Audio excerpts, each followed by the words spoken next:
currently drinking episode number 4 of... Brutal Battle. Only 4? Yeah, we haven't done a lot. I mean, maybe we should do a lot more of these. I don't know. People can let us know. Email brutalbattlepodcast@gmail.com. Let us know input. What formats of the show do you like the most? And what do you like the least?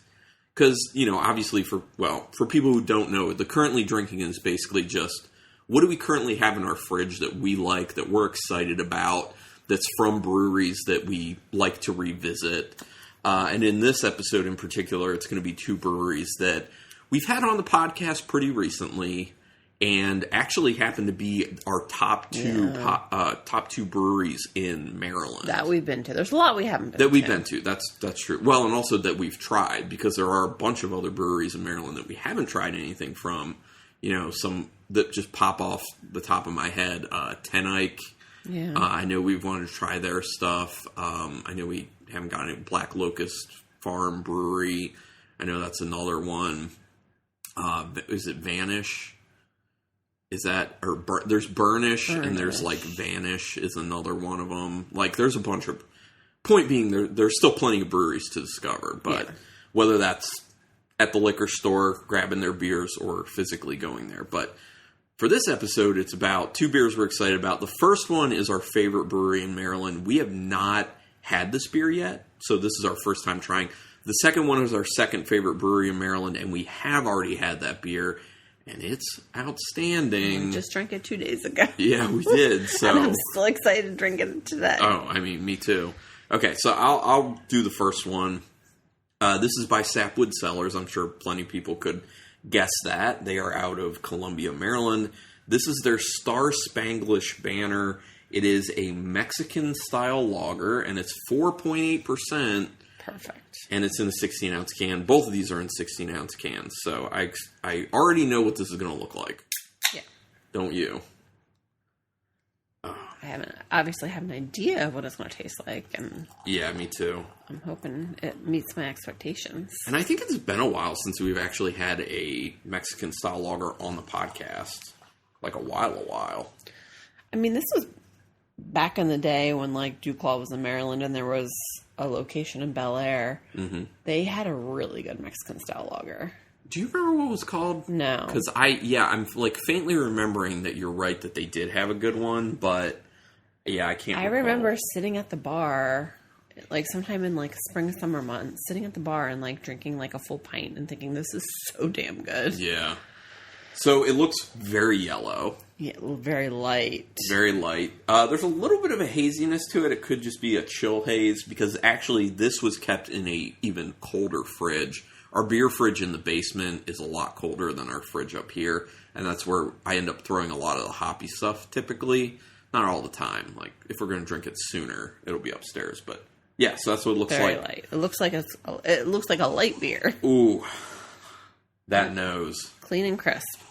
So clean, so crisp. It's got this nice light lemony note in there. Mm-hmm. Not a whole lot of bitterness. I was expecting maybe a little bit more on the nose. There's definitely like a sweetness, like yeah, honey-ish. Yeah. There's a slight hoppiness, and maybe there is that lemon I was talking about, but there's also a little bit that's skewing kind of orangey. Slight. Okay, I could see that. Sounds good. There's a little corn. That's exactly what I was about to say. Yes, oh, really? There is a little corn note on there. All right, well, let's go ahead and get into it. Ooh, yeah. Yeah. That's easy but flavorful. It's kind of effervescent on the tongue, which I kind of like. Yeah, there's like these tiny little bubbles hanging out. Yeah. Very good. Ooh, yeah. Clean, refreshing, crisp. This is a perfect one for the hotter weather. I'm a fan of that. Plenty of that honey note on the flavor. Yeah, a little bit of that corn type taste in there. Not in a bad way. Not like canned corn. Because there's like real corn and then there's like canned corn that has a very specific gross flavor. Yeah, it's very good. Sorry to all you canned corn lovers out there. Yeah. I just can't get down with it. I'm not a fan with canned corn. There's something about the way it tastes that's just kind of disgusting to me. But this, Very nice, light, flavorful lager. All about it. Not surprised that it's really good, though, because it's Sapwood. Sapwood does... Oh, hold on. Let me read from the can. Pilsner was invented in what is today the Czech Republic. German brewers took their lager yeast and extra pale Pilsner malt to make their own version of the style. German brewers moved to Mexico, where they brewed a version of the style with local ingredients, including corn. This is our version of the style, brewed with Virginia-grown and malted barley and corn from Murphy and Rood Malting Company in Charlottesville. Crisp, clean, with just a hint of cornflake cereal. Well, that's exactly what we tasted. 100% what it tastes like. They hit it on the mark. This is a really good one. I'm a fan. Tasty. Yeah, I like it. Okay, you can go ahead with the second one, but really going to enjoy continuing to sip on this one. Okay, so the second one is by Elder Pine. Yep, our also second favorite brewery. So good. One of our favorites. And we went to them very recently. Actually, Sapwood we went to a few months ago, and Elder Pine, when we were recording this, we went to like a week ago? 2 weeks ago? 2 weeks ago. 2 weeks ago. Yeah, 2 weeks. You're right. Elder Pine Brewing and Blending Company, they're out of Gaithersburg, Maryland.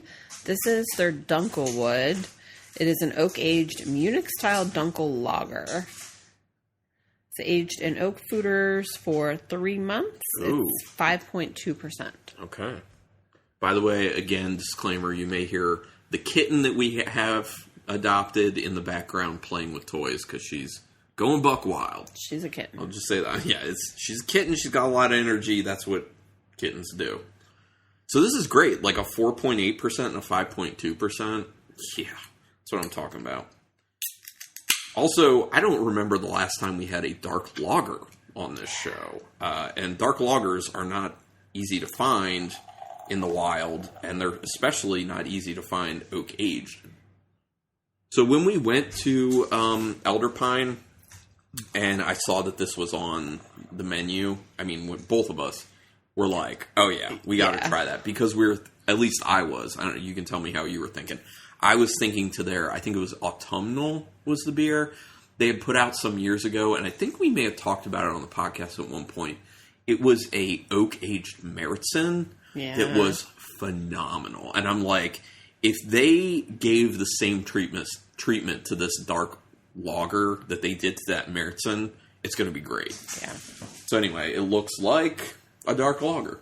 You know, it's pretty dark, but around the edges you can see like a reddish color. Yeah. Yeah, definitely. Like you can kind of, like if you hold it up to light, you can kind of get some, like you can't see through it, but you definitely get the light coming through.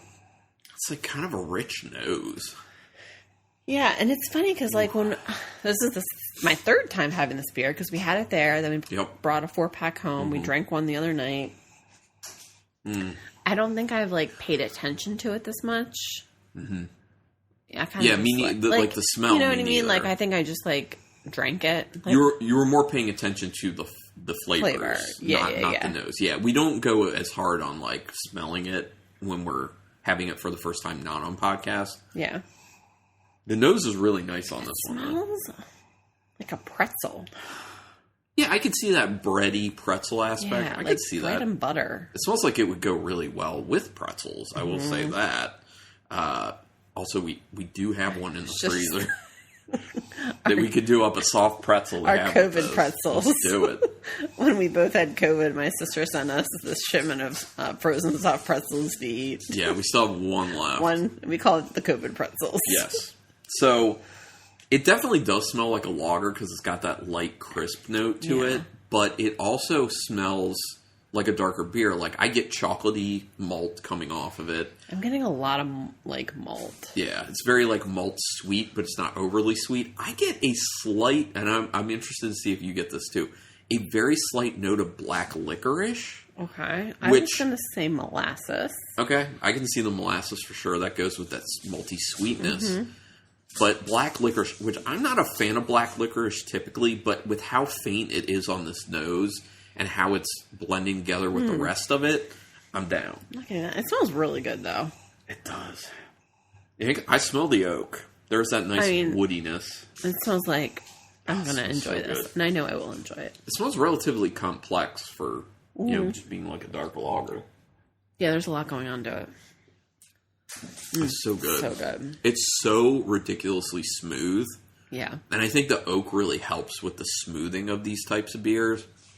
Because the malt can like tend to get a little bit too sweet. And I think the oak does a really good job with the tannic qualities that it has of kind of rounding out the sweetness on the end. I'm still getting the pretzel note, and like, I just want a soft, buttery pretzel. So bad. With this beer. It would pair great.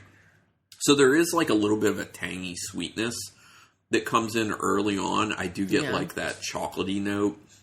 I'm trying to see if I get a black licorice taste. I don't. I didn't get it in the nose, though, either. I do get an ashiness to it. Really? Yeah, I get a little bit of an ashiness. I get a little quick hit of, like, a soy sauce note in there. But it's a great flavor profile, in my opinion. I really do love this. Do you love it still? Yes. All right, so now's the hard part. What are you going to say is better than the other one? Easy for me. Are you going with the Dunkel Oak? Oh, yeah. Yeah. It's more complex. It's more nuanced. Yeah. I'm with you on that. The Star Spangled Banner is really good, and I'm really going to enjoy drinking it. But, yeah, that Dunkel Oak, A, it's a style that's not done very often. B, when people are even doing that style, like, they're not oak aging it typically. Yeah. And what that oak does to that, it enhances that style, in my opinion. And yeah, like you were saying, it's more complex. There's a lot more that went into this beer, and it really pays off with it. A lot more time and effort. It's such a great beer for like this time of year where it's warm out, but you still want some of those dark flavors. But on the flip side, this was a great fall beer too. Yeah, it kind of does a really good job of kind of like bridging the seasons. Yeah. Yeah, definitely. My glasses are empty. Mine are not. You're just going too fast.